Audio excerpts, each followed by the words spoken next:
اعوذ باللہ من الشیطان الرجیم بسم اللہ الرحمن الرحیم الصلاۃ والسلام علی سید المرسلین اما بعد فاعوذ باللہ من الشیطان الرجیم بسم اللہ الرحمن الرحیم.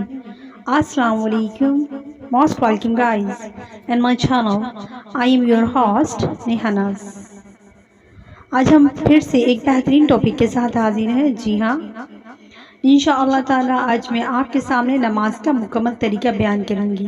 لیکن اس سے پہلے ہمیشہ کی طرح ہم کچھ اچھی نیتیں کر لیتے ہیں، کیونکہ کہتے ہیں نیت مؤمنی خیر من عملی، یعنی کہ مومن کی نیت اس کے عمل سے بہتر ہے.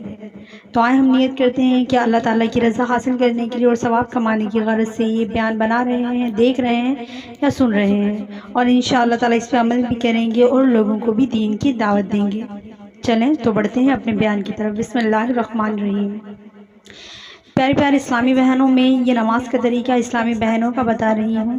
نماز سبھی پڑھتے ہیں کیونکہ مسلمان پر نماز فرض ہے، اور کیا فائدہ اگر ہم نماز ادا کر رہے ہیں اور صحیح طریقے سے نماز ادا نہیں کر رہے ہیں. ہم نے زندگی بھر نمازیں ادا کی، کیا پتہ ہم نے صحیح طریقے سے ادا کی یا نہیں کی. اگر غلط طریقے سے کی تو ہماری ایک نماز بھی قبول نہیں ہوئی ہوگی. تو اگر ہم عبادت کر ہی رہے ہیں تو ہمیں پتہ ہونا چاہیے کہ اس کا صحیح طریقہ کار کیا ہے. تو آج میں آپ کے سامنے نماز کا مکمل طریقہ قرآن و حدیث کے دلائل کے ساتھ پیش کروں گی. میری بہنوں، اللہ پاک نے قرآن پاک میں سورہ نساء سورہ نمبر 3 کی آیت نمبر 103 میں فرمایا ہے، نماز کو قائم کرو، یقیناً نماز تم پر مقرر وقتوں پر فرض کی گئی. تو میری بہنوں، اس آیت سے یہ بات ثابت ہے کہ ہم سب پر نماز فرض ہے. ہر مسلمان مرد اور ہر مسلمان عورت پر نماز فرض ہے. نماز اسلام کا دوسرا رکن ہے، یعنی نماز حقوق اللہ میں سے ہے. تو ہمیں نماز کس طرح سے ادا کرنی چاہیے یہ بھی صحیح طرح سے معلوم ہونا چاہیے. باوضو ہو کر کسی بھی پاک جگہ پر کعبہ شریف کی طرف رخ کر کے کھڑی ہو جائیں. ہاتھوں کے پنجوں اور پیروں کے پنجوں کو کھلا رکھیں. چہرے پر نقاب نہ لگائیے. دونوں پیروں کے درمیان 4 انگلیوں کا فاصلہ رکھیں. قدموں کو سیدھا قبلے کی رخ کی طرف رکھیں. نظریں سجدے کی جگہ پر رکھیں. اب زبان سے دل کی نیت کو دہرائیں اور اس طرح نیت کریں. مثلا نیت کی میں نے 2 رکعت فرض نماز فجر کی واسطے اللہ تعالیٰ کی رخ میرا کعبہ شریف کی طرف. نیت کے الفاظ زبان سے ادا کرنا فرض یا واجب نہیں بلکہ مستحب ہے. اب اللہ اکبر کہتے ہوئے نماز شروع کریں. دونوں ہاتھوں کو اس طرح کاندھوں تک اٹھائیں کہ ہتھیلیوں کا رخ قبلے کی طرف ہو اور چادر سے باہر نہ نکلیں. ہاتھوں کی انگلیاں نہ ملی ہوئی ہوں اور نہ زیادہ کھلی ہوئی ہوں، بالکل اپنی نارمل حالت میں ہوں.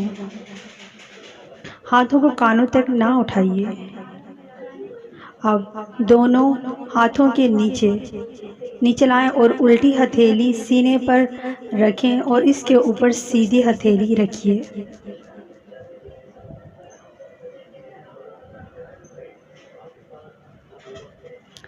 اب ثنا پڑھیں. ثنا پڑھنا سنت ہے. ثنا کے بعد تعوذ اور تسمیہ، یعنی اعوذ باللہ من الشیطان الرجیم بسم اللہ الرحمن الرحیم پڑھیں. اس کے بعد سورہ فاتحہ پڑھیں اور قرآن کی کوئی بھی چھوٹی سورت یا 3 چھوٹی آیات یا ایک بڑی آیات پڑھیں یا قل هو اللہ احد پڑھیں. اب اللہ اکبر کہتے ہوئے بغیر ہاتھوں کو اٹھائے رکوع میں جائیں. رکوع میں تھوڑا جھکیں، یعنی ہاتھ گھٹنوں پر ہوں. زور نہ دیجیے اور نہ گھٹنوں کو پکڑیں، اور انگلیاں ملی ہوئی ہوں اور پاؤں جھکے ہوئے ہوں. مردوں کی طرح خوب سیدھا نہ کریں. حدیث حضرت عبداللہ ابن مسعود نے فرمایا، کیا میں تم کو اللہ کے رسول صلی اللہ علیہ وسلم کی طرح نماز پڑھ کر دکھاؤں؟ پھر انہوں نے نماز پڑھی اور تکبیر اور تحریمہ کے علاوہ کہیں پر بھی رفع یا دانی نہیں کیا. آپ کم سے کم 3 مرتبہ یہ تسبیح پڑھیں، سبحان ربی العظیم، سبحان ربی العظیم، سبحان ربی العظیم۔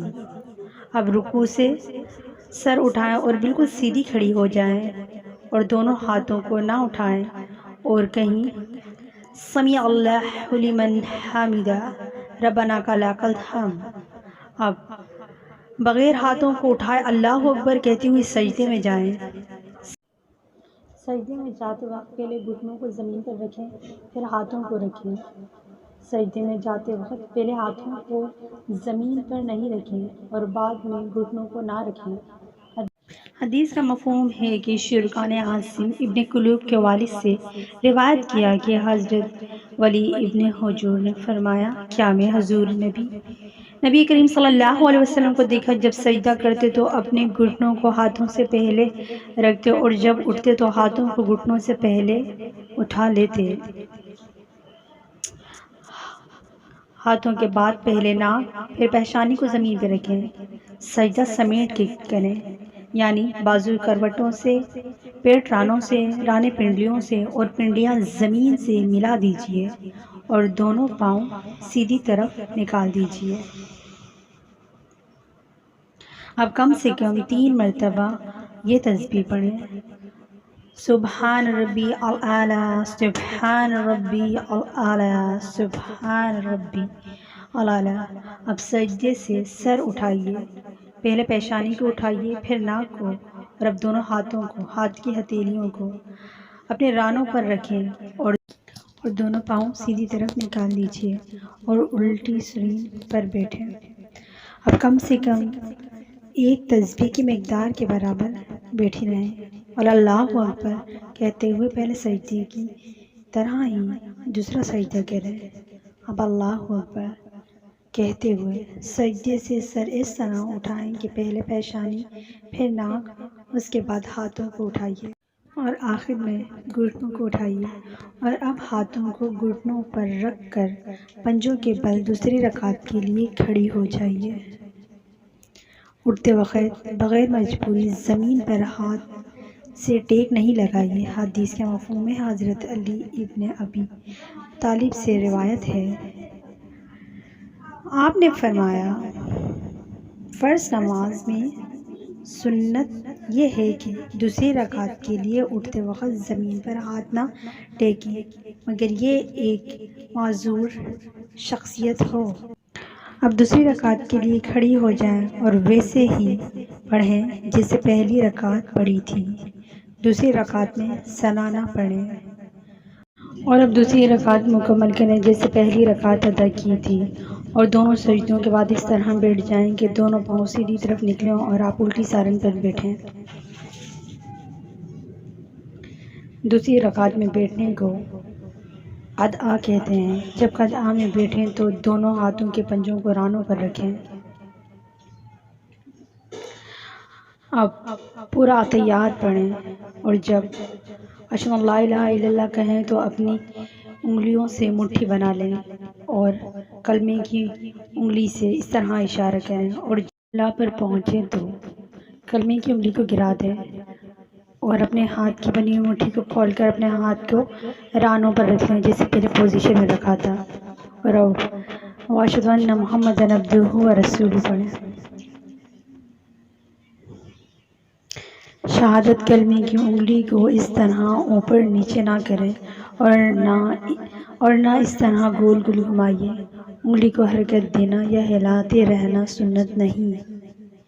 حدیث عامر بن عبداللہ سے مروی ہے، انہیں حضرت عبداللہ بن زبیر سے روایت کی، انہیں بتایا کہ حضور اکرم صلی اللہ علیہ وسلم جب دعا فرماتے، تسبیحات پڑھتے تو انگلی سے اشارہ فرماتے اور انگلی کو نہیں ہلاتے تھے۔ اور اب درود ابراہیم پڑھیں اور دعائے مسورہ پڑھیں اور پہلے دائیں طرف اور پھر بائیں طرف چہرے کو پھیر کر سلام کریں اور اس طرح کہیں، السلام علیکم ورحمۃ اللہ،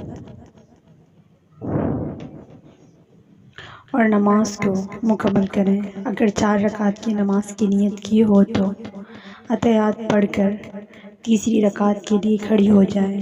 اگر فرض نماز پڑھ رہی ہوں تو تیسری اور چوتھی رکعت کے قیام میں بسم اللہ اور الحمد شریف پڑھ سورت ملانے کی ضرورت نہیں، اور اگر سنت یا نفلی ہو تو الحمد کے بعد سورت بھی ملائیے، اور اگر نفلی نماز 4 رکعت پڑھ رہی ہیں تو تیسری رکعت میں ثنا بھی پڑھ۔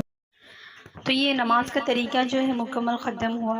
میں نے اپنی طرف سے پوری کوشش کی کہ میں آپ کو سکھاؤں کہ کس طرح سے نماز ادا کرنی ہے، اور انشاءاللہ تعالی امید ہے کہ آپ بھی سمجھ گئی ہوں گی۔ آج کی ویڈیو تھوڑی لانگ ہو گئی، لیکن کوئی بات نہیں، طریقہ ہمیں بہتر طریقے سے پتہ چل گیا۔ انشاءاللہ تعالی اس پہ عمل کریں گے، دوسروں کو بھی ہدایت کریں گے، اور اللہ تعالیٰ سے دعا گو ہیں کہ اللہ تعالیٰ آپ کو اور مجھے اور کل مومن مسلمانوں کو 5 وقت کی نماز پڑھنے کی توفیق عطا فرمائے، آمین یا رب العالمین۔